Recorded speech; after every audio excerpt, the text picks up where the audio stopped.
Hello বন্ধুরা, আমি মাম্পিস পেরা চ্যানেলে তোমাদের সকলকে জানাই অনেক ওয়েলকাম। তো অনেক দিন পর চলে এলাম আবার তোমাদের সাথে একটা ব্লগ শেয়ার করবার জন্য। অনেক দিন হয়ে গেল তোমাদের সাথে কোনো ভিডিও শেয়ার করা হয়নি, তাই আজ চলে এলাম নতুন একটা ব্লগ নিয়ে তোমাদের সাথে। তো আজ হচ্ছে 22 মার্চ, আর এখন আমি আছি দিদির বাড়িতে। আর এই যে এই পুচকিটাকে দেখতে পাচ্ছ আমার কোলে, এই হচ্ছে আমার দিদির মেয়ে। আর ওর আজকে হচ্ছে মুখে ভাত, আর তাই ওকে সকাল সকাল উঠিয়ে দিয়েছি।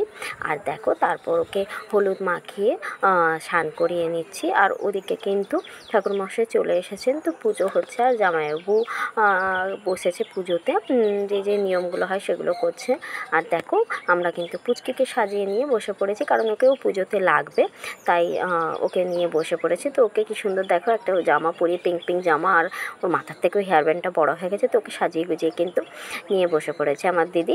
আর ওইদিকে জামাইবাবু যেসব নিয়ম রয়েছে সেগুলো করছে, আর ওকে আশীর্বাদ করে দিচ্ছে। আর দেখেছো ওর গলায় যে ফুলটা দিয়েছি, শুধু জিভটা বার করে শুধু ফুলটা খাবে। ওই যে দেখেছো শুধু জিভটা বার করছে ফুলটা খাওয়ার জন্য। তো ওর নাম কিন্তু হচ্ছে, ঘরের নাম মিষ্টি, আর ওর ভালো নাম হচ্ছে স্মৃতিকা। তো তোমরা সকলেই ওকে আশীর্বাদ করো যেন ও খুব বড় হয়ে উঠতে পারে। তো ওইদিকে দেখো, ওদিকে ওর দাদু ওকে আশীর্বাদ করে নিচ্ছে। তো এখন আশীর্বাদ পর্ব চলছে, তো দাদু ঠাকুমা সবাই মিলে আশীর্বাদ করে নিচ্ছে। আর এই যে দেখো, তারপর আমার মাও কিন্তু আশীর্বাদ করে নিচ্ছে। আর সব থেকে কী বলবো জানো, ও না অবাক হয়ে যাচ্ছে যে কী হচ্ছে ওর সাথে। আর এমনিতেই তো এখন গরম পড়ে গেছে, তাই ওকে এইসব জামা কাপড় গয়না ঠায়না পরাতে না ও খুব বিরক্ত হয়ে পড়ছিল। তবে হ্যাঁ, ও কিন্তু ওর জিভটা বার করতে একদমই ভোলে না, যাই হয়ে যাক না কেন ও কিন্তু ওর জিভটা নিয়ে বার করতেই থাকে। তো এই নিয়ে আমরা বলছি, তুই কি শুধু সারাক্ষণ জিভই বার করে থাকিস?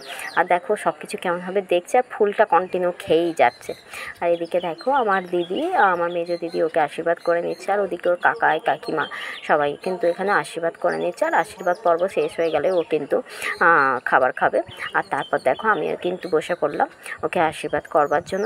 তবে গরম ছিল তো খুব, আর এত জামা কাপড় পরে থাকার জন্য ও খুব বিরক্ত হচ্ছিল, আর খুব কান্নাকাটিও করছিল। আর তারপর দেখো, ওই যে এই রিচুয়ালসটা আছে না, যে সোনা রূপো টাকা এগুলো দেওয়া থাকে সামনে, যেইটা ধরবে, তো ওকে দেখো সেটার জন্যই শুইয়ে দেওয়া হয়েছে। তো ও কিন্তু রূপো ধরেছিল, এই যে দেখো ও কিন্তু রূপোটাই প্রথমে ধরেছিল, আর ধরার সাথে সাথেই কিন্তু মুখে দিয়ে দিচ্ছিল। তো তাই সবাই মিলে আমরা ওই নিয়েই হাসছিলাম সবাই। আর তারপর দেখো ওদের নিয়ম রয়েছে যে ঠাকুমা প্রথমে ঠাকুরের প্রসাদ খাওয়াবে, তারপরে কিন্তু ওর মুখে অন্ন দেওয়া হবে। তো তাই ঠাম্মি ওকে প্রসাদটা খাইয়ে দিল। আর তারপর দেখো ওর জন্য থালা সাজানো হয়ে গেছে, আর সমস্ত ডেকোরেশনটাই কিন্তু আমি করেছি। খুব ছোট্ট করেই ওর অন্নপ্রাশনটা করা হয়েছে, ঘরের মধ্যেই করা হয়েছে।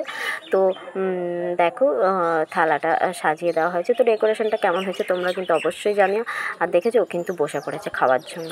তবে প্রথমে কাঁদছিল, আর মা যেই ওকে না পায়েসের চামচটা মুখে দিল, দেখো কেমন করে পায়েসটা চেটে চেটে খাচ্ছে। যেহেতু এতদিন পর্যন্ত ও তো সেরকম কিছু খায়নি, তো তাই আলাদা একটা টেস্ট পেয়েছে মনে হয়, ওই জন্য চেটে চেটে চেটে চেটে খাচ্ছে। আর তারপরে এই যে মাছের মুড়ো খাওয়ার যে নিয়ম আছে সেইটা খাচ্ছে। তো চলো আজকের ভিডিওটা এই পর্যন্তই, কেমন লাগলো সেটা জানাও।